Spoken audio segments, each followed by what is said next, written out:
KAPG CET 2025 ಸ್ಟೂಡೆಂಟ್ಗಳು ಚೂತಿ ಆಗದೆ ಇಲ್ಲಿ first year ಅಲ್ಲಿ 10 lakh package. MBA MCA students Bangalore Mysuru colleges.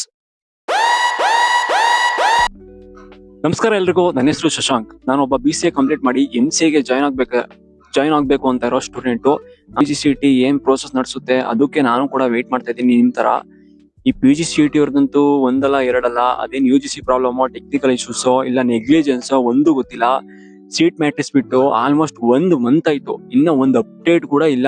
Almost 1 month ಆಗಿ ಇಷ್ಟಲ್ಲಿ ಆಪ್ಷನ್ ಎಂಟ್ರಿ ಕೂಡ ನಾವು ಹಾಕ್ಬೇಕಿತ್ತು, ಬಟ್ ಇನ್ನ ಆಗಿಲ್ಲ. ಅದೇನ್ ಪ್ರಾಬ್ಲಮ್ ಅಂತ ನನ್ಗಂತೂ ನಿಜ ಗೊತ್ತಿಲ್ಲ.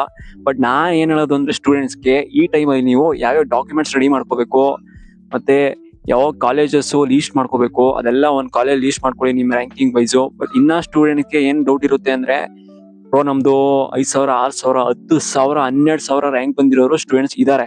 ಅವ್ರು ಯಾವ ಕಾಲೇಜ್ ಜಾಯ್ನ್ ಆಗ್ಬೇಕು, ಇಲ್ಲ ಒಳ್ಳೆ ಕಾಲೇಜ್ ಸಿಗುತ್ತೋ ಇಲ್ವೋ. ಎಲ್ರಿಗೂ ಹೇಳೋದೊಂದೇ, ಒಳ್ಳೆ ಕಾಲೇಜ್ ಅಂತೂ ಯಾವ್ದು ಇಲ್ಲ.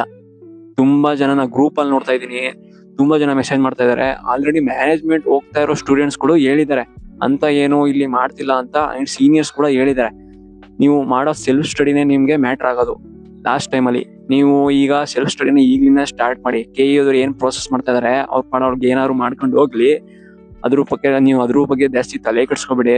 ಈ KE ಪ್ರೋಸೆಸ್ ನೋಡಿ, ಇನ್ನ ಕಾಲೇಜ್ ಸ್ಟಾರ್ಟ್ ಆಗೋದು ನವೆಂಬರ್ ಆಗ್ಬೋದು, ಡಿಸೆಂಬರ್ ಆಗ್ಬೋದು, ಸ್ಟಾರ್ಟ್ ಆಗುತ್ತೆ. ಒಟ್ನಲ್ಲಿ ಕೆಲವೊಬ್ಬರಿಗೆ ಸೆಕೆಂಡ್ ರೌಂಡ್ ಅಲ್ಲಿ ಆಗಿರೋರು ಜನವರಿಗೂ ಸ್ಟಾರ್ಟ್ ಆದ್ರೂ ಆಗ್ಬೋದು. ಈಗಿರೋ ಅಪ್ಡೇಟ್ ಗಳನ್ನ ನೋಡಿದ್ರೆ, ಇವ್ರಿಗೆ ನೆಗ್ಲಿಜೆನ್ಸಿ ನೋಡಿದ್ರೆ KE ಅವ್ರನ್ನ. ಬಟ್ ನಾನ್ ಹೇಳೋದೇನು ಅಂದ್ರೆ, ನೀವು ಇವಾಗಿಂದನೇ ಸೆಲ್ಫ್ ಸ್ಟಡಿನ ಸ್ಟಾರ್ಟ್ ಮಾಡಿ. ನೀವು ಸೆಕೆಂಡ್ ಇಯರ್ ಅಲ್ಲಿ ಇಂಟರ್ನ್ಶಿಪ್ಗೆ ತುಂಬಾ ಹೆಲ್ಪ್ ಆಗುತ್ತೆ. ಕಾಲೇಜಲ್ಲಿ ಯಾವ ಕಾಲೇಜ್ ಗುಡ್ ಕಾಲೇಜ್ ಅಂತ ಯಾವ್ದನ್ನ ನಂಬ್ಕೊಳಕ್ಕಂತೂ ಹೋಗಲೇಬೇಡಿ. ಎಲ್ಲಾ ಕಾಲೇಜ್ ಬಂಡವಾಳನು ಅದೇ ಲೆಕ್ಚರರ್ಸ್ ಪಾಠ ಮಾಡೋದು. ಕೆಲವ್ರಿಗೆ ಅರ್ಥ ಆಗ್ಬೋದು, ಅರ್ಥ ಆಗದೇ ಇರ್ಬೋದು. ಬಟ್ ನಾವು ಮಾಡೋ ಸೆಲ್ಫ್ ಸ್ಟಡಿ ನಮ್ಗೆ ತುಂಬಾ ಹೆಲ್ಪ್ ಮಾಡುತ್ತೆ ಅಂತ ಹೇಳ್ತೀನಿ. ಬಟ್ ತುಂಬಾ ಜನ ಏನಿದ್ದಾರೆ, ಈಗ ಕಾಲೇಜ್ ಚೆನ್ನಾಗಿ ಕೋಚಿಂಗ್ ಮಾಡ್ತಾರ, ಪ್ಲೇಸ್ಮೆಂಟ್ ಚೆನ್ನಾಗಿದ್ಯಾ ಅಂತ ಕೇಳ್ತಾರೆ. ಬಟ್ ಅವ್ರಿಗೆ MBAಗೆ ಜಾಸ್ತಿ ಪ್ಲೇಸ್ಮೆಂಟ್ ಬರುತ್ತೆ. ಅದ್ರ ಪ್ರಕಾರ ನೋಡಕ್ ಹೋದ್ರೆ MBA ಅವ್ರಿಗೆ ಜಾಸ್ತಿ ಪ್ಲೇಸ್ಮೆಂಟ್ ಬರುತ್ತೆ. ಬಟ್ MCAದವ್ರು ಇಲ್ಲಿ ಚ್ಯುತಿ ಆಗ್ತಾ ಇದಾರೆ.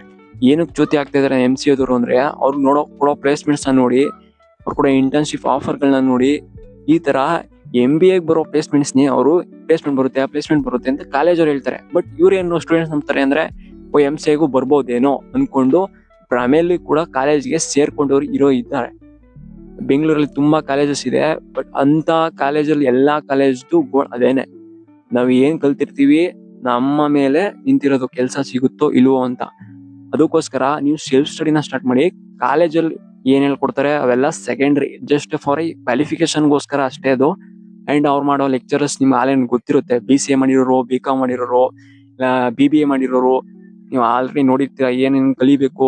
ಆಲ್ರೆಡಿ ನೀವು ಸೀನಿಯರ್ಸ್ ಗಳಿಂದ ಏನೇನ್ ಸಿಲೆಬಸ್ ಇದೆ ಅಂತ ನೀವು ಒಂದು ಕಾಪಿ ಕಳ್ಸ್ಕೊಂಡ್ರೆ ಗೊತ್ತಾಗುತ್ತೆ.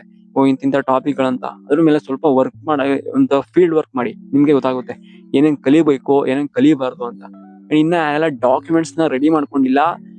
ನಾನು ನೆಕ್ಸ್ಟ್ ವಿಡಿಯೋದಲ್ಲಿ ಡಾಕ್ಯುಮೆಂಟ್ಸ್ ಏನೇನ್ ರೆಡಿ ಮಾಡ್ಕೋಬೇಕು ಅಂತ ಹೇಳ್ತೀನಿ. ಅದನ್ನ ನೀವು ರೆಡಿ ಮಾಡ್ಕೊಳ್ಳಿ ಬೇಗ. ನಿಮ್ಗೆ ಏನಾದ್ರು ಈ ವಿಡಿಯೋ ಇಷ್ಟ ಆದ್ರೆ ಒಂದು ಲೈಕ್ ಮಾಡಿ, ಸಬ್ಸ್ಕ್ರೈಬ್ ಮಾಡ್ಕೊಳ್ಳಿ. ನೆಕ್ಸ್ಟ್ ತುಂಬಾ ಅಪ್ಡೇಟ್ ಕೊಡ್ತೀನಿ, ಸಪೋರ್ಟ್ ಮಾಡಿ. ಅಂಡ್ ನಂದು Instagram ಪೇಜ್ ಕೂಡ ಇದೆ, ಶಶು ಆನ್ಲೈನ್ ಅಂತ. ಅದನ್ನು ಕೂಡ ನೀವು ಒಂದ್ಸಲ ಚೆಕ್ ಮಾಡಿ, ಇಷ್ಟ ಆದ್ರೆ ಫಾಲೋ ಮಾಡಿ.